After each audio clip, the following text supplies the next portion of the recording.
Alright, let's address the obvious. Real Madrid are the 3-time reigning Champions League winners. No team in recent memory has been as dominant on the continental stage as Madrid, but now the cycle's over and it's time to look forward. Zinedine Zidane is gone, and maybe more significantly, Cristiano Ronaldo's time at the White House is up too. This season, Real Madrid have struggled in their absence. They're sitting in 9th place in the league as we speak, and they've just fired their manager too. The alarm bells are ringing. Losing CR7 and Zidane was always going to be a big blow, and any team in the world would struggle to maintain momentum and motivation after being so dominant for so long. But right now, they need to correct the tailspin, turn the season around before it's too late, and most importantly, set the platform for success moving forward. Here are 6 things they need to do to make that happen.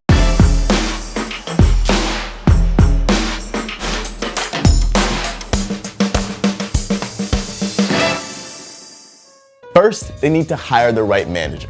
Sometimes this game treats you rough.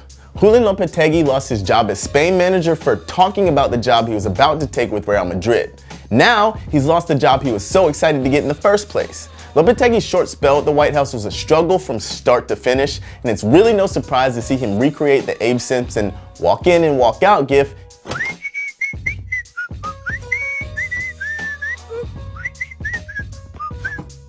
in real life. From Madrid's perspective though, the next hire is incredibly important. It's got to be someone who can handle the immense pressure that comes with being Real Madrid's manager, but that person also has an even trickier job of not just digging them out of a hole in the league, but helping guide this team through a complete overhaul as they enter a brand new era.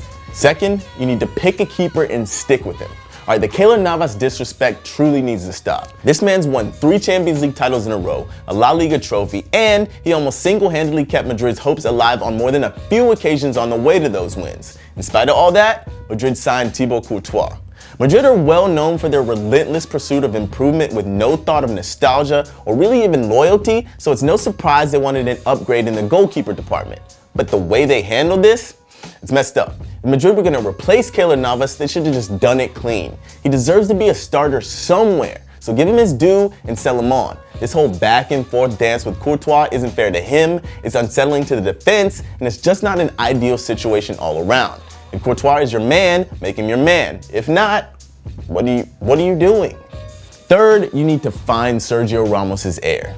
Even diehard Madridistas have to admit it, Sergio Ramos is not the same man he was a couple years ago.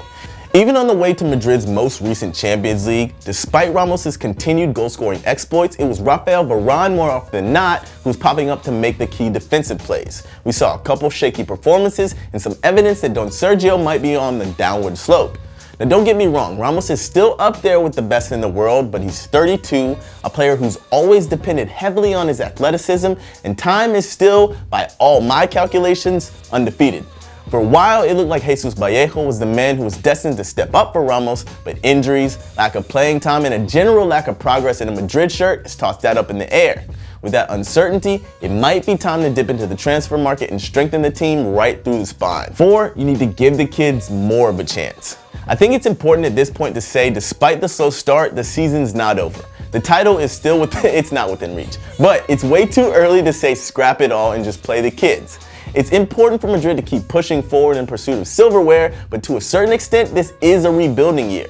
For that reason, they have to keep giving some of the younger players in the squad a chance. There's quality there and it needs to be nurtured. Dani Ceballos has already gotten much more of a shot than he did last season. Mariano has shown some flashes, and the potential Vinicius Jr. has is undeniable. And there's no doubt Marco Asensio is already tagged for greatness. Managing Madrid's young core and keeping those guys from leaving in search of playing time is hyper important. Assure the future. That being said, and at number 5, you need to buy smart in January.